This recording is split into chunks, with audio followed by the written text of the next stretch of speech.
Assalamualaikum warahmatullahi wabarakatuh. Alhamdulillahirabbil wabihi nasta'in wala umuri dunya waddin.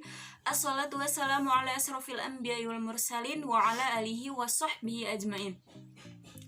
Yang terhormat Ibu Rica Putri Aprilia selaku dosen pengampu mata kuliah evaluasi pendidikan dan juga teman-teman semua yang saya sayangi. Langsung saja, saya Ira Setiawati dan teman-teman saya nanti dari kelompok 2 ingin menjelaskan tentang rehabilitas instrumen. Yang pertama saya akan menjelaskan tentang pengertian analisis butir soal. Evaluasi adalah, jadi sebelum kita tahu apa itu analisis butir soal, kita harus tahu apa pengertian evaluasi. Evaluasi adalah segala upaya sistematis dan cermat untuk memahami kemampuan dan kemajuan siswa baik sebelum, selama, maupun setelah proses pembelajaran melalui pengumpulan data serta membandingkannya dengan norma atau kriteria tertentu. Lalu, pengertian analisis. Analisis dapat diartikan sebagai penyelidikan terhadap suatu peristiwa untuk mengetahui keadaan yang sebenarnya. Sedangkan soal adalah instrumen atau alat penilaian yang digunakan untuk mengukur keberhasilan proses belajar mengajar dan kualitas hasil belajar siswa. Jadi, analisis ini itu gimana ya ngejelasinnya, kayak untuk mengetahui keadaan yang sebenarnya gitu. Dan kalau soal itu merupakan alat atau penilaian yang digunakan untuk mengukur keberhasilan atau proses belajar dari peserta didiknya itu.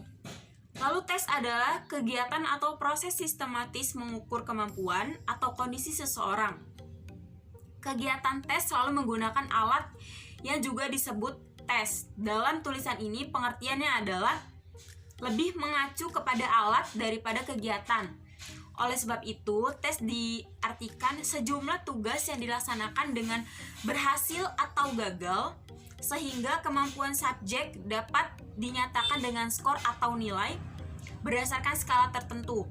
Analisis butir soal atau analisis item adalah pengkajian pertanyaan-pertanyaan tes agar diperoleh perangkat pertanyaan yang memiliki kualitas yang memadai. Ada 2 jenis analisis butir soal, yakni analisis tingkat kesukaran soal dan analisis daya pembeda. Langsung saja di sini saya akan menyimpulkan yang tadi saya jelaskan, yaitu analisis tes adalah salah satu kegiatan dalam rangka mengkonstruksi tes untuk mendapatkan gambaran tentang mutu tes, baik mutu keseluruhan tes maupun mutu tiap butir soal atau tugas. Analisis dilakukan setelah tes disusun dan dicobakan kepada sejumlah subjek dan hasilnya menjadi umpan balik atau feedback mutu tes bersangkutan. Oleh karena itu, kegiatan analisis tes merupakan keharusan dalam keseluruhan proses mengkonstruksi tes.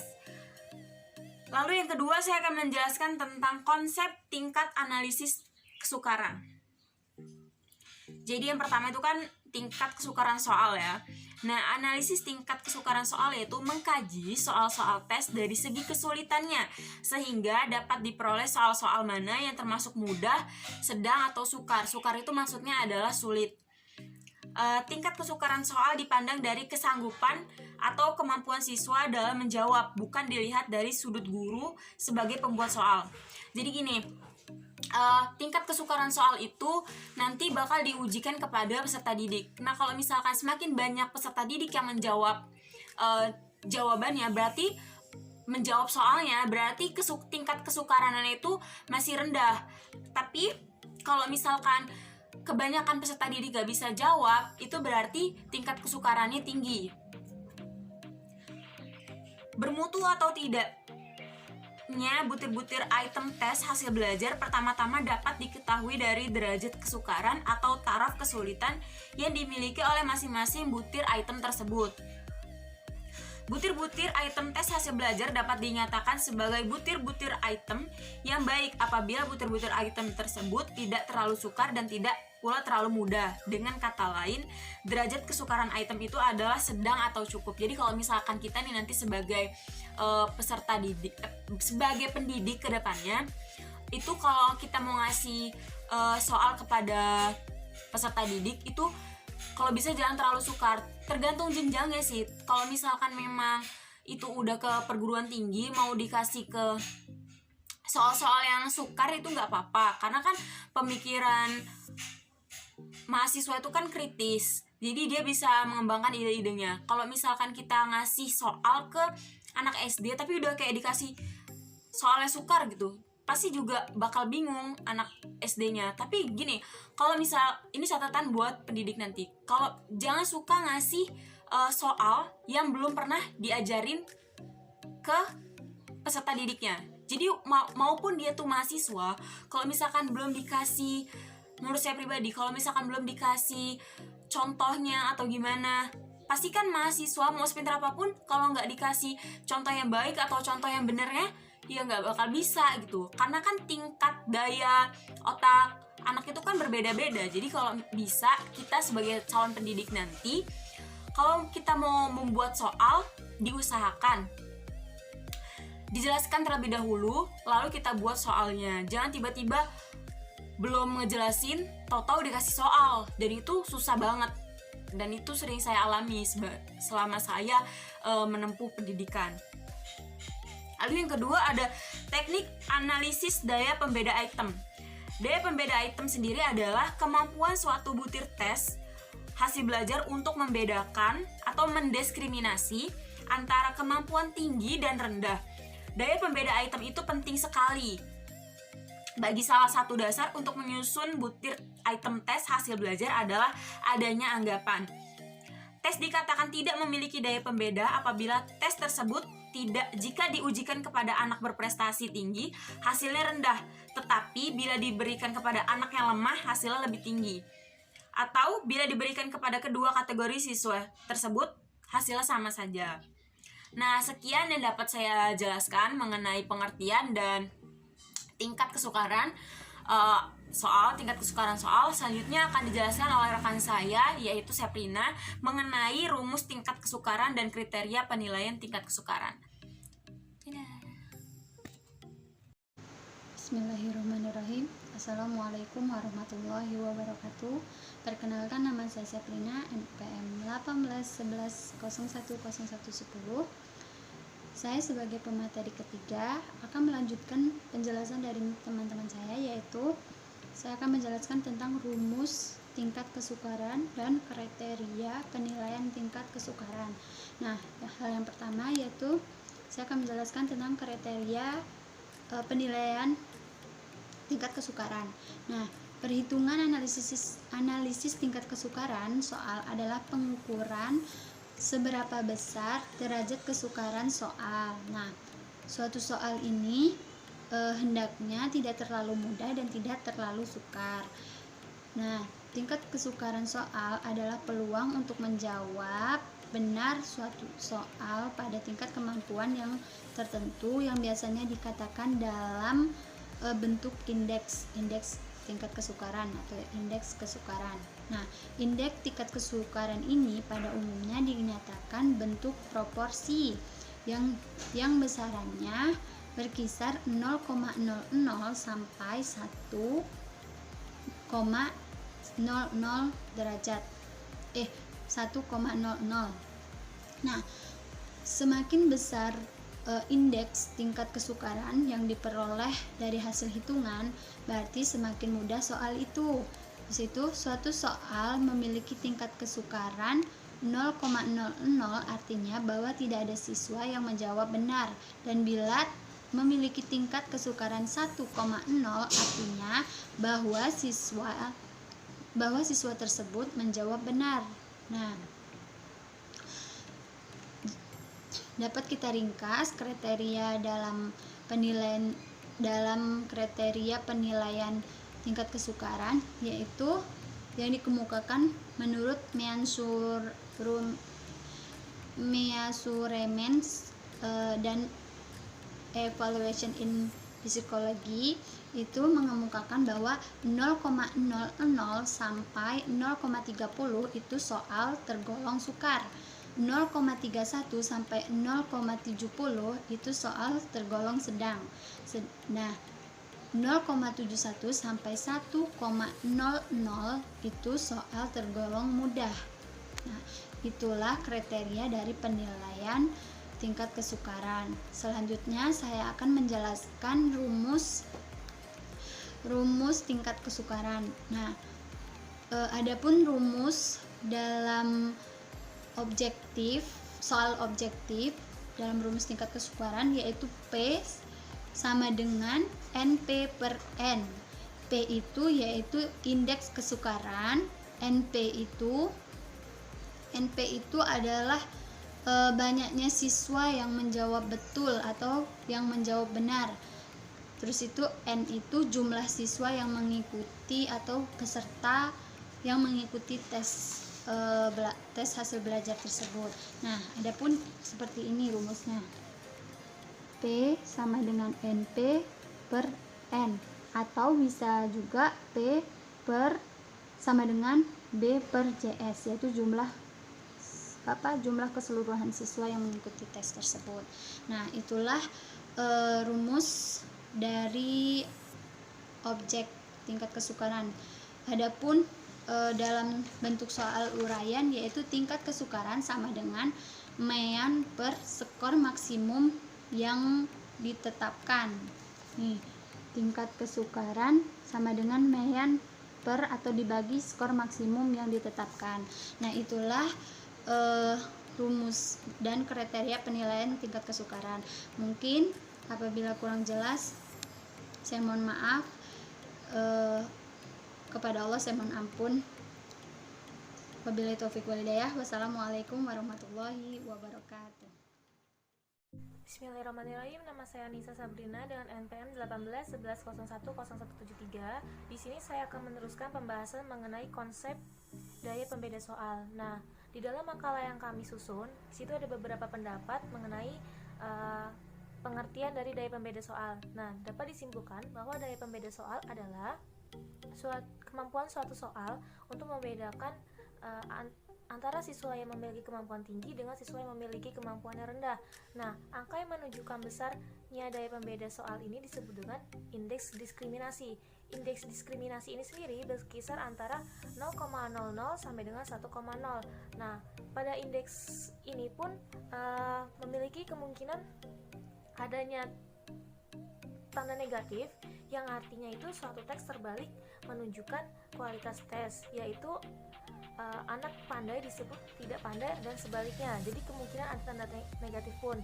Lalu soal ini dapat dikatakan mempunyai daya pembeda soal jika soal tersebut dapat dijawab oleh siswa yang berkemampuan tinggi dan tidak dapat dijawab oleh siswa yang memiliki kemampuan yang rendah. Dari daya pembeda soal ini pun memiliki beberapa manfaat. Di antaranya dua yang kami sebutkan, yaitu untuk meningkatkan mutu setiap butir soal melalui data empiriknya. Berdasarkan indeks daya pembeda, setiap butir soal dapat diketahui apakah butir soal itu baik ataupun tidak, ataupun ditolak. Lalu yang kedua yaitu untuk mengetahui seberapa jauh setiap butir soal ini dapat menjadi pendeteksi atau membedakan kemampuan siswa yang satu dengan yang lainnya, yaitu siswa yang telah memahami ataupun siswa yang belum memahami materi yang telah disampaikan oleh guru tersebut. Nah, lalu ada beberapa kemungkinan butir soal yang tidak dapat membedakan kedua kemampuan tersebut. Kemungkinannya itu seperti kunci jawaban butir soal itu tidak tepat. Lalu ada juga butir soal itu memiliki dua atau lebih jawaban yang benar, kunci jawaban yang benar. Lalu juga ada memiliki kompetensi yang diukur tidak jelas dari butir soal tersebut. Lalu juga ada pengecoh yang tidak berfungsi, materi yang ditanyakan terlalu sulit sehingga banyak siswa yang menebak-nebak jawabannya. Lalu juga yang terakhir ada sebagian besar siswa yang memahami materi yang ditanyakan ini berpikir ada yang salah tentang informasi dan butir soal yang diberikan. Maka untuk itu, para pendidik ataupun guru perlu merancang, menyusun atau merencanakan soal-soal yang akan diberikan kepada peserta didik secara baik dan tepat gitu. Baiklah, untuk pembahasan selanjutnya akan dijelaskan oleh teman saya. Terima kasih. Assalamualaikum warahmatullahi wabarakatuh. Saya Riana, NPM 1811010174 sebagai pemateri ingin menjelaskan materi tentang rumus daya pembeda. Daya pembeda soal adalah kemampuan suatu butir soal untuk dapat membedakan antara warga belajar. Dengan demikian, semakin tinggi daya indeks pembeda soal, berarti semakin mampu soal yang bersangkutan membedakan warga belajar atau siswa yang telah memahami materi. Adapun manfaat daya pembeda soal adalah sebagai berikut. Yang pertama, untuk meningkatkan mutu setiap butir soal melalui data empiriknya. Berdasarkan indeks daya pembeda, setiap butir soal dapat diketahui apakah butir soal tersebut baik direvisi atau tidak. Yang kedua, untuk mengetahui seberapa jauh setiap butir soal dapat mendeteksi atau membedakan kemampuan siswa. Selanjutnya, apabila suatu indeks soal tidak dapat membedakan suatu kemampuan siswa itu, maka butir soal tersebut dapat dicurigai seperti berikut ini. Yang pertama, kunci jawaban butir soal itu tidak tepat. Yang kedua, butir soal itu memiliki 2 atau lebih kunci jawaban yang benar. Yang ketiga, kompetensi yang diukur tidak jelas. Yang keempat, pengecoh tidak berfungsi. Yang kelima, materi yang ditayangkan terlalu sulit sehingga banyak siswa yang menolak. Yang terakhir, sebagian besar siswa yang memahami materi yang ditayangkan berpikir ada yang salah informasi dalam butir soalnya. Selanjutnya, indeks daya pembeda soal. Setiap butir soal juga dinyatakan dalam bentuk proporsi. Semakin tinggi indeks daya pembeda soal, berarti semakin mampu soal yang bersangkutan membedakan warga belajar, siswa yang telah memahami materi, dengan warga belajar, siswa yang belum memahami materi. Untuk mengetahui rumus daya pembeda soal pilihan ganda adalah sebagai berikut yang terdapat di dalam makalah. Seperti yang di dalam makalah itu ada DP sama dengan BA kurang BB per setengah N, atau DP sama dengan 2 dalam kurung BA kurang BB per N.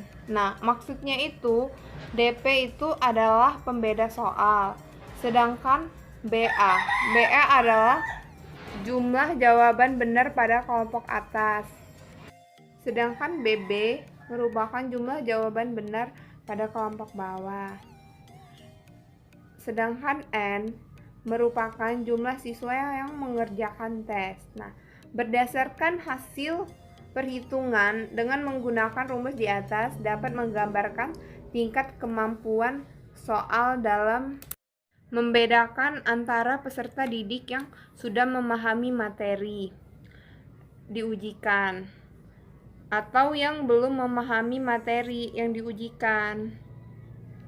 Di samping rumus tersebut, untuk mengetahui daya pembeda soal bentuk pilihan ganda pun dapat digunakan dengan rumus korelasi poin biserial dan korelasi biserial sebagai berikut.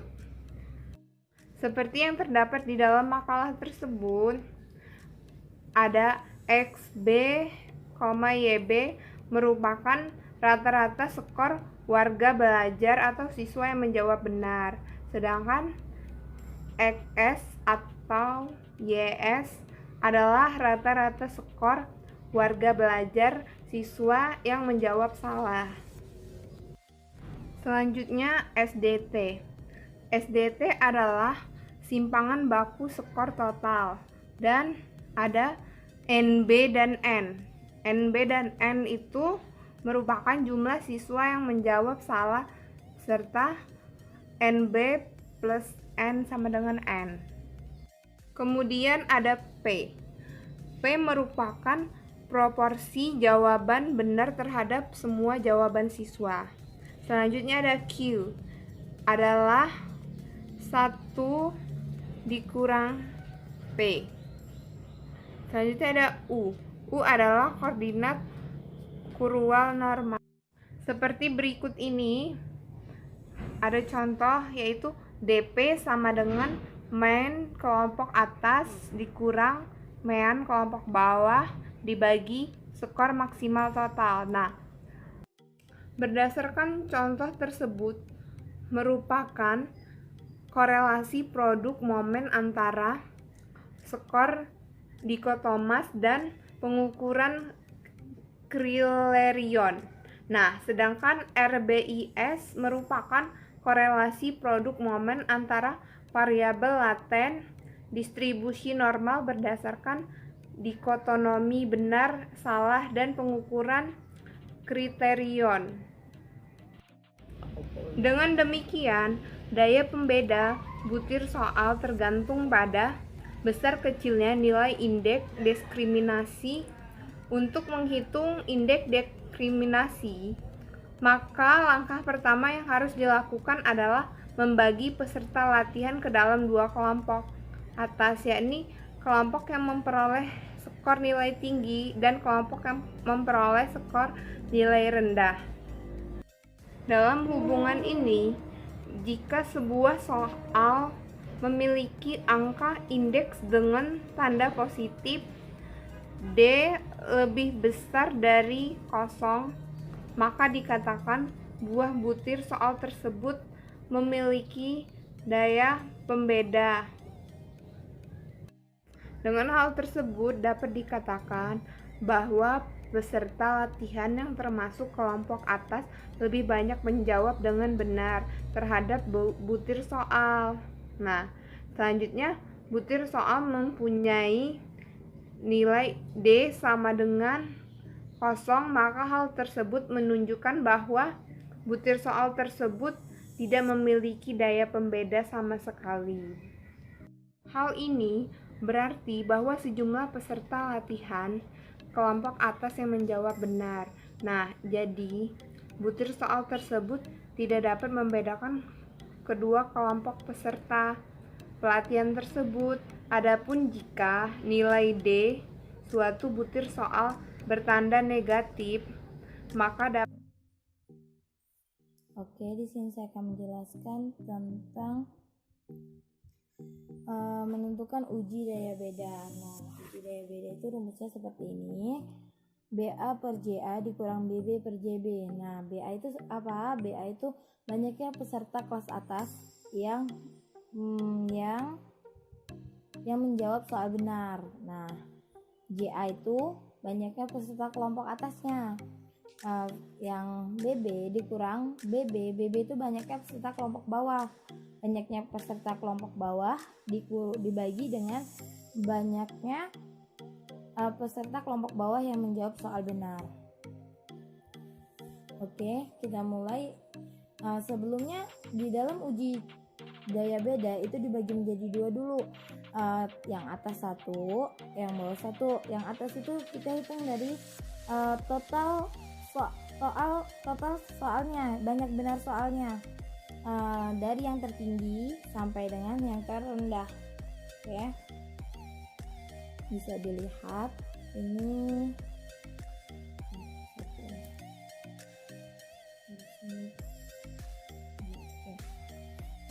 Pertama rumusnya sama dengan sum buka kurung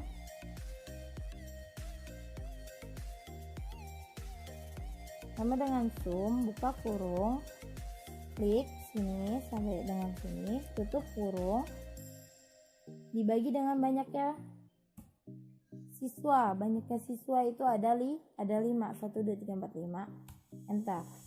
Oke, sudah ketemu, tinggal ditarik,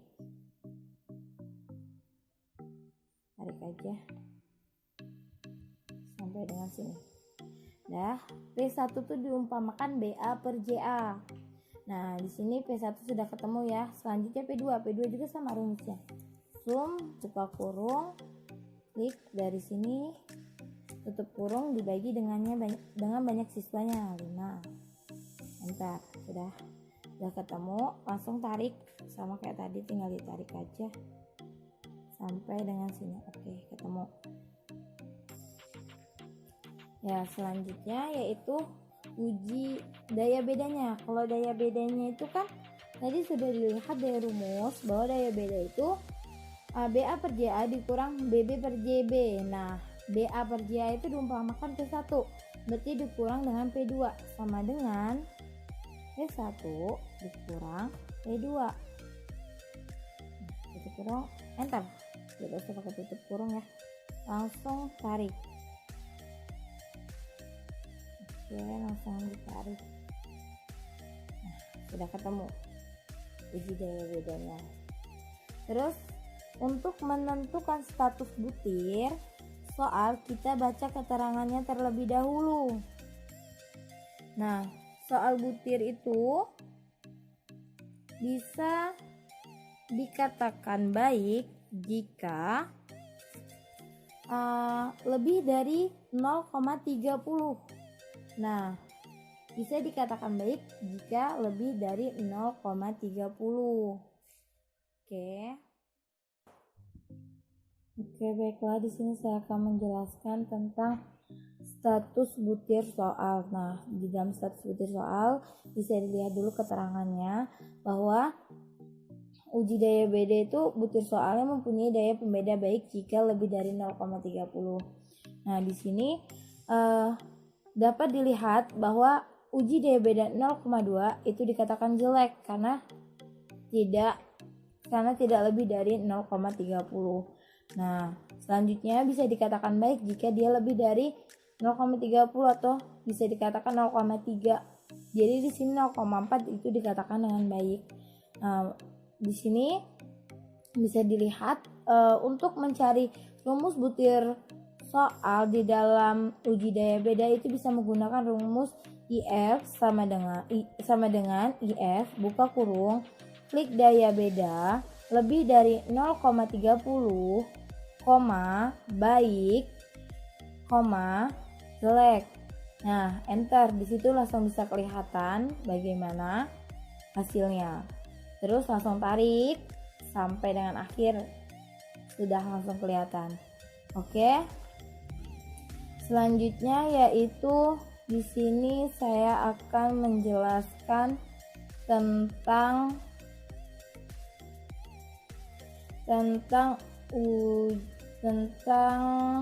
uji tingkat kesukaran. Sebelumnya kita cari dulu total skornya. Total skor sama dengan sum, buka kurung, klik dari sini sampai dengan sini. Oke, kurung, enter. Oke, langsung ketemu ya. Tarik aja langsung biar lebih cepat dan lebih mudah. Nah, oke. Selanjutnya yaitu untuk jumlah itu sama dengan juga sum, buka kurung, klik dari sini sampai dengan sini, tutup kurung, enter. Oke, ketemu. Lanjut. Ya, sudah dijumlahkan. Nah, tingkat kesukaran dibaca dulu dari tingkat kesukaran. Tingkat kesukaran itu rumusnya P sama dengan B per JS. P itu apa sih? P itu indeks kesukaran. B itu apa? Banyaknya siswa yang menjawab soal benar. JS itu apa? Jumlah siswa peserta tes. Nah, jadi bisa dilihat rumusnya seperti itu. Sama dengan tadi B itu apa? Banyak siswa yang menjawab soal benar. Berarti rumusnya klik ini dibagi dengan banyaknya siswa berapa? Sudah dapat, bisa dilihat di sini ada 10. Oke, enter. Nah, tingkat kesukarannya sudah diketahui, tarik saja. Oke. Nah, di sini sudah diketahui tingkat kesukarannya. Nah, selanjutnya yaitu kita menentukan status butir soal. Untuk menentukan status butir soal, jika tingkat kesukaran lebih dari 0,30 itu tingkat kesukaran butir dikatakan sedang. Jika tingkat kesukarannya lebih dari 0,70 maka tingkat kesukaran butir soal tersebut itu sulit atau mudah, bisa dilihat di sini. Oke, terima kasih kepada teman-teman semua yang sudah menyaksikan video kami. Semoga teman-teman semua bisa paham dan semoga ilmu yang kami sampaikan dapat bermanfaat. Kami akhiri.